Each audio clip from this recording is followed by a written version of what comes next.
Network marketing के अंदर हमारा जो रोल है वो सिर्फ एक माली की तरह है। हमारा काम क्या है, हम जमीन को खोदते हैं, उसमें बीज डालते हैं और बीज डालने के बाद में हम उसमें पानी डालते हैं और एक अच्छे मौसम की उम्मीद करते हैं। आगे का काम बीज का है।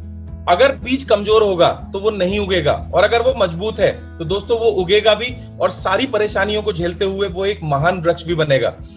ये लाइन को बहुत अच्छे से समझ लीजिए। नेटवर्क मार्केटिंग के अंदर कमजोर बीज को आप कितना ही भी खाद दो, कितना ही भी पानी दो, वो एक ना एक दिन जरूर मर जाएगा। चाहे वो पहले दिन मरे, चाहे वो दूसरे दिन मरे, चाहे वो छोटा सा पौधा बनने के बाद मरे। और जो मजबूत बीज होते हैं ना दोस्तों, आप उनको खाद पानी जो भी आप दो वो दो, लेकिन वो अपना रास्ता खुद बना लेते हैं। जितने भी सफल लोग हैं किसी भी कंपनी में नेटवर्क मार्केटिंग में, उनकी जिंदगी में भी वही परेशानी आई है जो एक एवरेज आदमी की जिंदगी में आती है।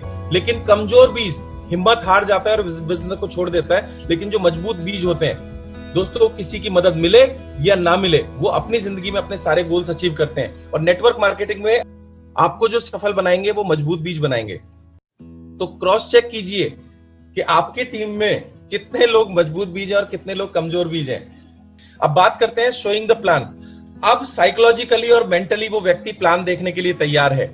Your plan is the solution to the hopes, dreams and fear. दोस्तों, अगर हम साबुन बेचने जाएंगे, टूथपेस्ट बेचने जाएंगे तो कोई बहुत बड़ा काम नहीं करेंगे। हमारा प्लान जो होना चाहिए वो समाधान होना चाहिए, उसकी उम्मीद, उसके ड्रीम्स, उसके पीएमएफ का। तो हमें अपनी प्रेजेंटेशन में डाल देना है उसके उन सपनों को। अब मान लीजिए किसी व्यक्ति ने बोला कि मैं दुनिया घूमना चाहता हूं, तो आप ट्रैवल फंड के बारे में थोड़ा सा ज्यादा समय लेंगे। मान लीजिए वो कहता है कि भाई मैं एक्स्ट्रा इनकम कमाना चाहता हूं, तो आप एलओबी को थोड़ा सा और अच्छे से इलेबोरेट कीजिए।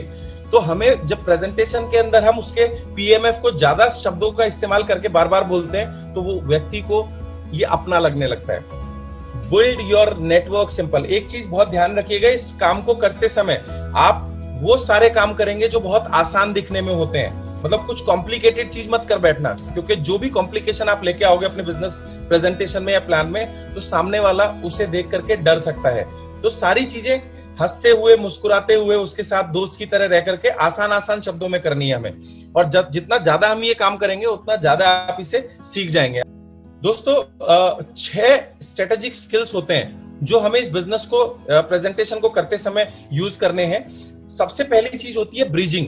तो पावरफुल ब्रीजिंग। ब्रीजिंग का मतलब होता है कि जब हम किसी से बातचीत कर रहे होते हैं तो बातचीत करते समय उसे अपनापन लगे और हमारी बातचीत बहुत खुशनुमा माहौल में हो। आपने अक्सर देखा होगा कई बार हमारा जो कम्युनिकेशन होता है, जो हमारा कन्वर्सेशन होता है, वो अच्छे से आगे नहीं बढ़ रहा होता। जैसे मसलन हम मान लीजिए आप कुछ अननोन लोगों के बीच में जाके बैठ जाते हैं, तो वो लोग तो आपस में बात कर रहे होते हैं लेकिन आप उस बातचीत के अंदर पार्टिसिपेट नहीं करते, तो वो बड़ी ऑकवर्ड बातचीत होती है।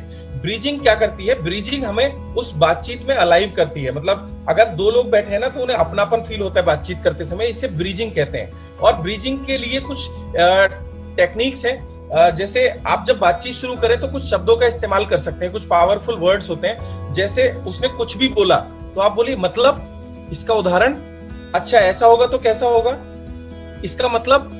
ये जो सवाल होते हैं ना दोस्तों, ये आपकी बातचीत को और गहनता में लेके जाते हैं, मतलब आपका अपनापन आ जाता है। इसमें सबसे जरूरी जो टेक्निक होती है वो होती है हेड नॉड टेक्निक, यानी आप अपनी मुंडी को हिलाएं। मैं अभी इस प्रेजेंटेशन को दे रहा हूं तो कुछ लोगों के चेहरे मेरे सामने हैं, जब उन्हें वो बात सही लगती है तो वो ऐसे गर्दन ऊपर से नीचे की तरफ हिलाते हैं।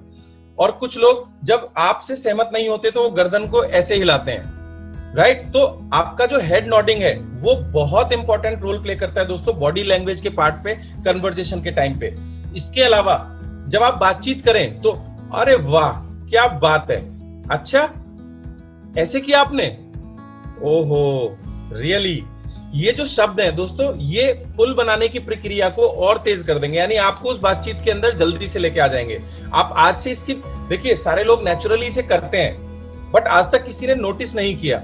आप देखो जब आप बच्चों से बात कर रहे होते हैं तो आप ब्रीजिंग का सबसे ज्यादा इस्तेमाल करते हैं, क्योंकि बच्चे कम्युनिकेशन बहुत अच्छे से नहीं कर रहे होते, तो आप उनसे कम्युनिकेशन शुरू करने के लिए अले मेला बाबू, कैसा है बाबू, काका आएगा, ऐसे ऐसे बात करते हैं ना। और अपनी हेड नॉडिंग भी कर रहे होते हैं, बॉडी लैंग्वेज भी यूज कर रहे होते हैं, क्योंकि वहां कम्युनिकेशन पॉसिबल नहीं है, तो वहां ब्रीजिंग आप ऑटोमेटिकली करते हैं। तो इन्हीं चीजों को थोड़ा सा नोटिस करना है कि ये हमारी प्रेजेंटेशन में कैसे इफेक्टिव हो जाएंगे। इसमें एक चीज बहुत ध्यान रखिएगा, आंखों का इसमें बहुत बड़ा योगदान होता है।